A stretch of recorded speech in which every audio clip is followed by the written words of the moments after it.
friends, it's Jim Alfredson here with the Hammond SK Pro. If you saw my last video, we kind of gave an overview of all the functions and functionality of the SK Pro. In this video, I'd like to deep dive into the organ engine and explore how we can set it up to make it sound like you want it to sound. There's a lot of parameters to cover, so let's dig right in.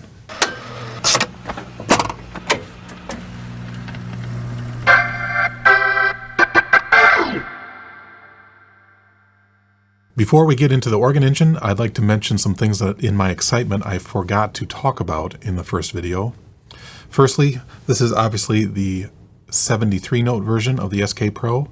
There is a 61 note version as well, and I don't think there's going to be a 2 manual version anytime soon, at least it hasn't been announced. Might change in the future, but for now we have the 61 note and the 73 note. These are very lightweight boards, easy to carry around. The 73 note is 11 kilograms, which is roughly 24 pounds. And the 61 note is only 9 kilograms, which is about 20 pounds. So very portable. I'd like to mention that most of this video is going to be from the top down, this camera that's above me. And to get a nice clean picture of the screen, which is where we're going to be doing most of our work, I'm going to have to bring this camera down into the shot. So I'm not going to be using this front shot for most of this video, so you don't get to see my pretty face as much. Okay, so let's dig into the organ engine, and let's first talk about how we navigate through the menu system. So over here to the right of the screen, we have the navigation buttons to select our different parameters that are on screen. We have our menu button, which gets us into the various menus and submenus. We have our page button for paging through those submenus, our enter button for entering the parameters, and the play button, which kind of gets us back to home base. Up here we have the record button, which is for recording our presets, and that works in various different parts of the menu system, like presets for the Leslie, presets for the organ, presets for the allocations. It's you're going to be using that button a lot if you're making sounds. And then we have this rotary dial, which can also cycle through any of the parameters that are currently highlighted. All right, so now that we kind of basically know how to navigate through, I'm going to switch the camera and go into a close-up of the screen so we can really see what's happening. So here we are on the main screen of the organ engine. Again, we can get there by just pressing our play button. And there are already parameters here we can change. We can change the combination, and that'll change all 4 of our allocations. Or we can use our down button to get to the organ and change through organ patches, just like this. And we can even change the model of organ that we're using for this current patch. Again, this engine is based on the MTW engine in the XK5. That's Hammond's new engine. It is not the older VAS3 engine anymore. The MTW engine is a hybrid modeled and sampled engine, so it's using modeling and sampling to achieve its sound. And it sounds really good. I've been really enjoying playing the XK5. Also, the organ engine in the SK Pro has the multi-contact system from the XK5. It does not have multiple physical contacts under the XK5. It's doing it in software. We can change our organ engine right here. We've got an A100, a B3, and a C3. And then this, of course, shows you how everything is split, whether your splits are on or not. We can turn our split on right here, and you can see that light up at the bottom. And it shows where the split point is. Pretty handy. For digging into the organ engine, we have to press our menu button, go to organ, press enter, and now we're in the organ engine. And we have all these pages down below at the very bottom of the screen: general, drawbar, con, sus, which is the contact system, percussion, and we can scroll through these with our page buttons and see all the different options that we have in here. So let's go back to the front, into the general. Here we can see our overall volume. This is set by the organ volume, which is a dedicated control. We can turn that up and down. That's over here on the left side of the keyboard. I outlined that in the last video. And our pitch bend range. If we scroll with the page buttons over to the drawbar menu, here's where we can again choose our different type of organ. Let's put it on the A100, and you can see down under custom set, you can choose a different serial number or a different kind of A100 under here.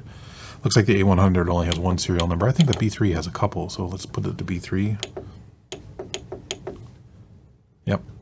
has 2. And of course you can make your own custom sets. We'll look at that in a second. Here's the envelope. That's the multi-contact, CON, or we can set that to our own custom rate if we want. The amount of leakage is right here, and then the pedal has the same thing. We can do normal, muted,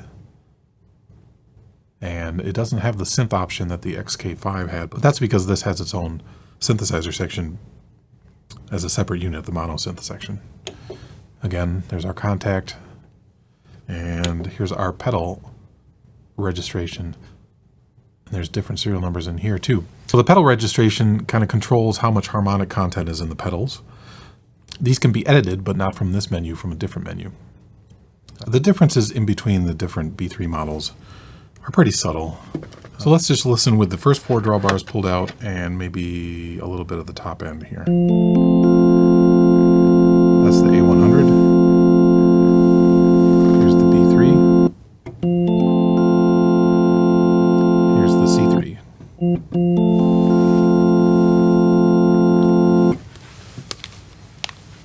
Let's do that again. B3 or A100. B3, C3. So to me the difference is the A100 has a little bit more bass, B3 is a little bit less bass and a little bit more mid-range, and then the C3 is kind of a combination of the two. From here we can also choose Farfisa and Vox.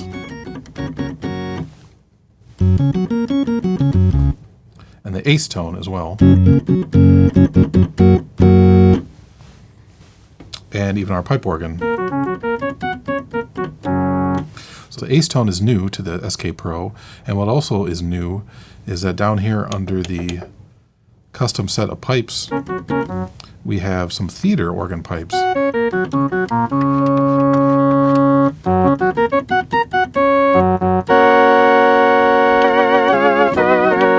Which is kind of cool. There's 2 different sets. So these are samples of real theater organs. I don't think any other clone wheel on the market has anything like this, so this is pretty cool. And then we go into our next menu, and we've got our multi-contact system. We can see that we've got offset time, damping mode, depth. The mode is kind of interesting. It can go from random or velocity based. We've got this interesting thing up here with sustain for the upper manual and lower manual, so you can actually sustain the notes, which is strange. Not sure why you'd want to do that, but maybe that was a feature on later Hammonds. If we go over another page, we got our percussion settings. So we can choose the level of the percussion when the soft button is engaged, and when it is disengaged is normal.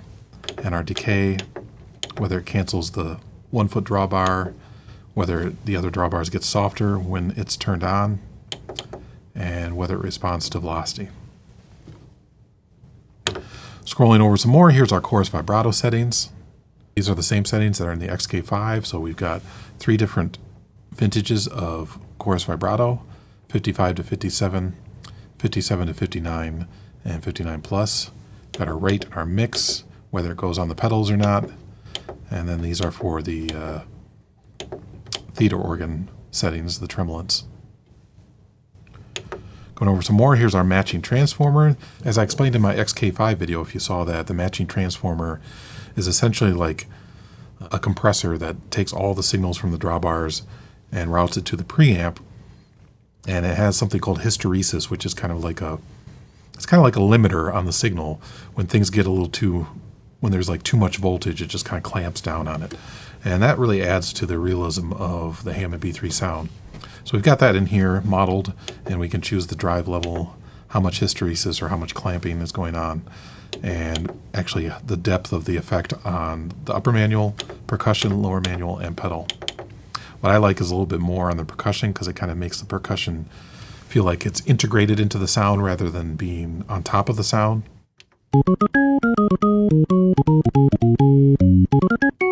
Which is what a B3 does, a vintage B3. So this is really nice, and we can use this to kind of add some grunge and analog goodness to the signal. Here's our Leslies, our different types of Leslies. We can have the reverb going through the Leslie, which sounds like this. I'm going to turn the Leslie fast on. You can kind of hear it spinning there. Or if we turn this off, now the reverb is after the Leslie.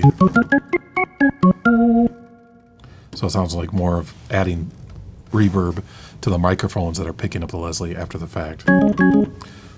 I kind of like it on because it's like it's the reverb going through the Leslie. It's a cool sound. And we have different presets down here. We've got the 122 gentle, 122 wild.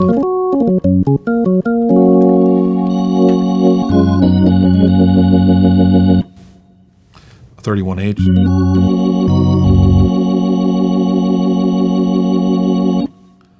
Got our 147 gentle and wild, 145 gentle and wild. The 145 wild is kind of one of my favorites.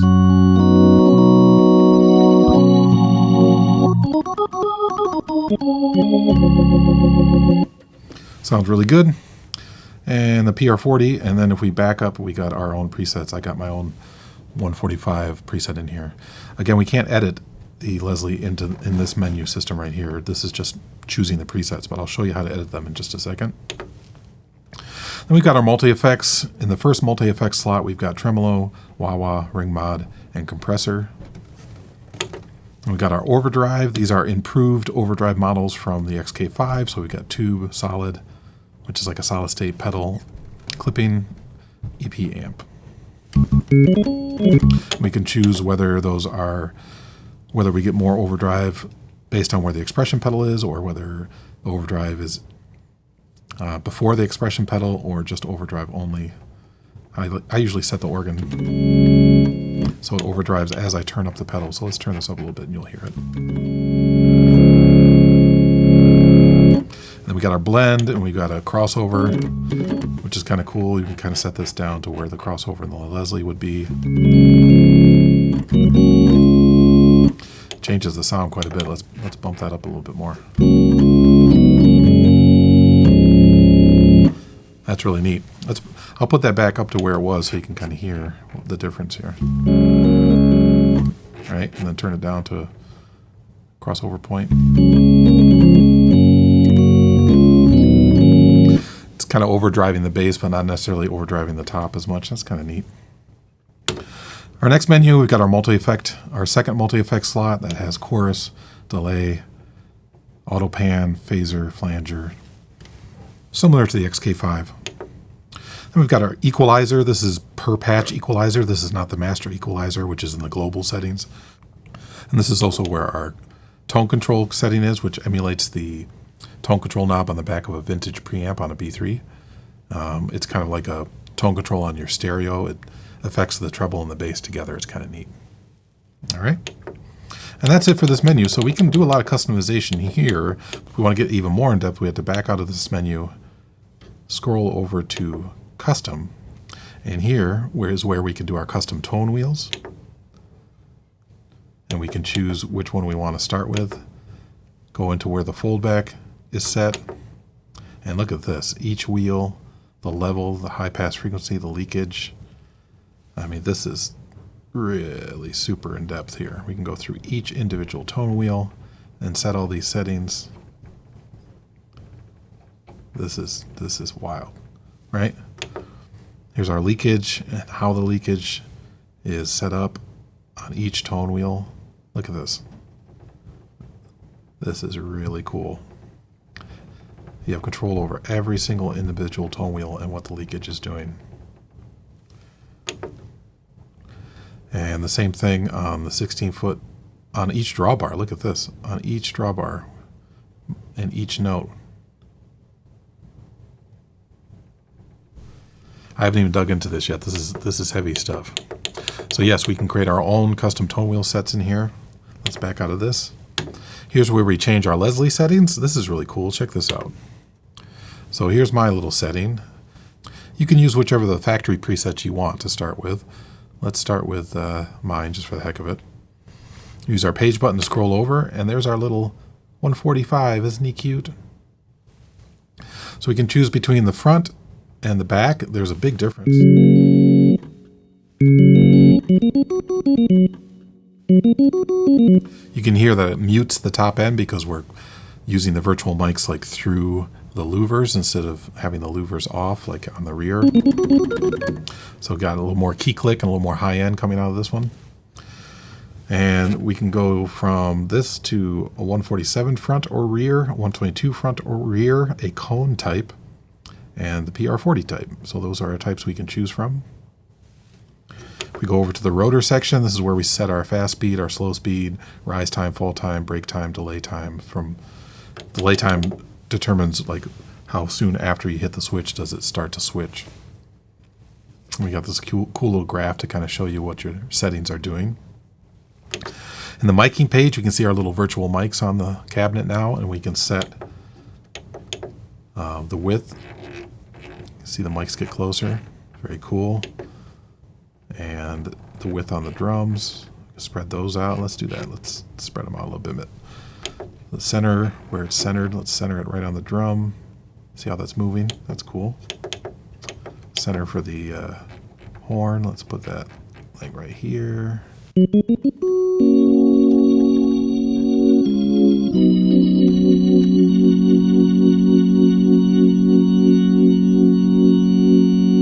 That's pretty cool. And there's our mic distance, so we can increase the distance away from the rotors, which gives us less of that wub wub wub wub wub sound. Sometimes that's cool, sometimes we don't want that.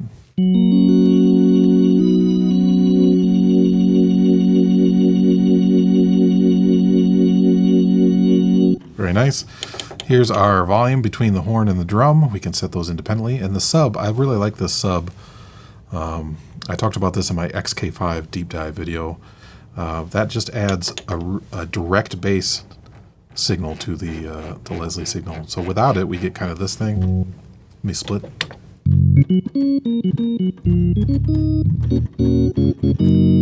Right, so if we turn this up, we start to get big bass.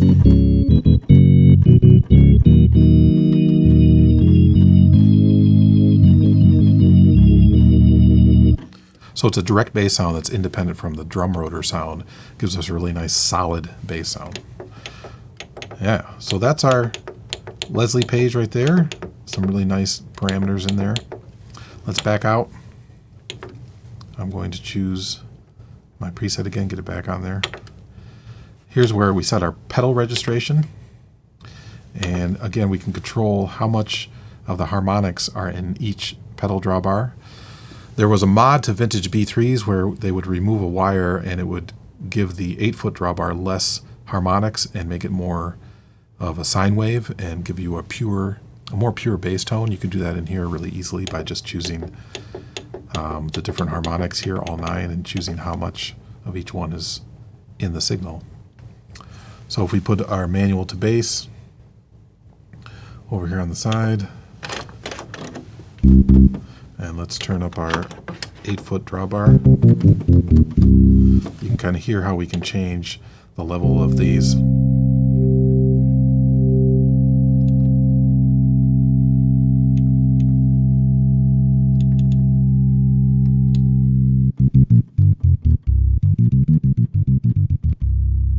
Right, it makes it a much more pure sound. And of course you can save your own preset. And that just works with the record button. We just press the record button. It'll ask you where to save it. You can choose an empty slot. We get up to 3 slots to save it. Choose record, hit enter, and we've saved our own preset. This works for all these different parameters in here, like the Leslie. Same thing. We can say make our changes, like our little mic changes that we made before. Let's do that. Let's change the center where the rotor is. Let's change the center of this one. Something like that. Hit record. It asks you where you want to put it. Let's just overwrite that one. Hit enter, and it gives you this naming screen that comes up, so you can give it a name. Records it, done. Now it'll pop up in our regular organ section back here. If we go into the menu, go to organ, go to Leslie, you can see we have our preset right there. Now the nice thing about the SK Pro is, like all other Hammond products, if you want to edit a specific parameter and that parameter has a button of any kind, you can press and hold that button and get into the menu for that. So for example, I'm going to press and hold the Leslie stop button. And you can see we go straight into the Leslie menu and we can choose our preset. So that's a faster way to choose your preset. Likewise, if we want to change the reverb, press and hold the reverb button. It goes straight to the reverb menu. If you want to edit the chorus vibrato, it's the same thing. Press and hold the chorus vibrato button and it goes straight into the chorus vibrato menu.